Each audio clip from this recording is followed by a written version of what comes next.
Dinger, also from Los Gatos, California, one of the Californians that will be racing today at Auto Club. Every driver has his own story about how he became one of the fortunate 43 to get to race every Sunday. But for Martin Truex Jr., he left the shores of New Jersey and ended up a winner in NASCAR's Top Series. Martin Truex going to win his first Nextel Cup race. Thank you, guys. Thank you so much. Holy mackerel. Wow. How fitting. Holy mackerel.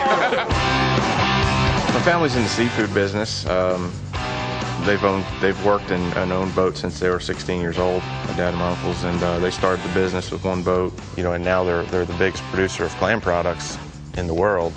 They have boats and plants and docks all up and down the East Coast.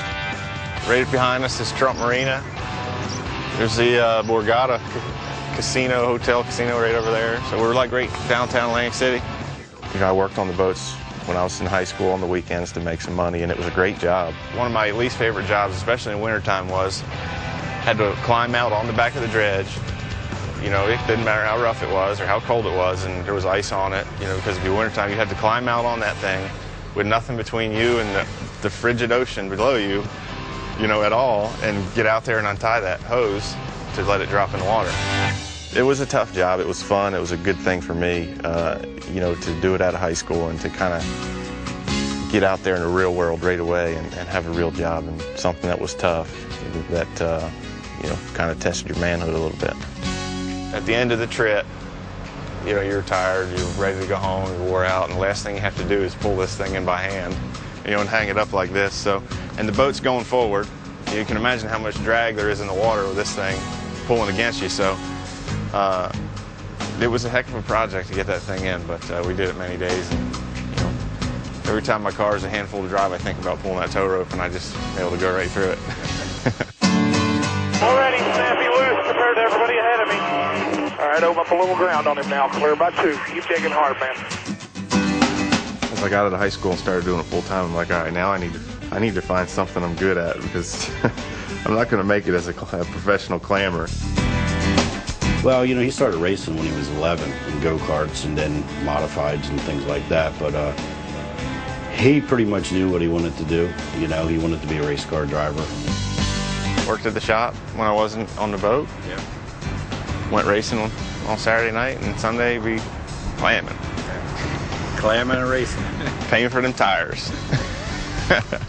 I did this full time for almost 2 years, I guess. And when I started running Bush North, I started working in the shop full time, just because I really needed to do it, and I went from making a couple grand a week to about $400 a week. But I did what I wanted to do. I would have liked for him to stay in the business with us, but he chose a different avenue, and it's worked out for him. And there's our 2004 NASCAR Busch Series champion, Martin Truex Jr. Martin Truex Jr. goes back-to-back in the championship race. I'm much happier today. Yeah, the last year and a half has been really good. Really good for me, not only as a driver, but as a person, and it's been a lot of fun. I love this car. All the memories, it's all coming back to me now. Got to agree with Martin Truex's daddy. I think this has worked out pretty well for Truex. 193 starts, that one win at Dover, and another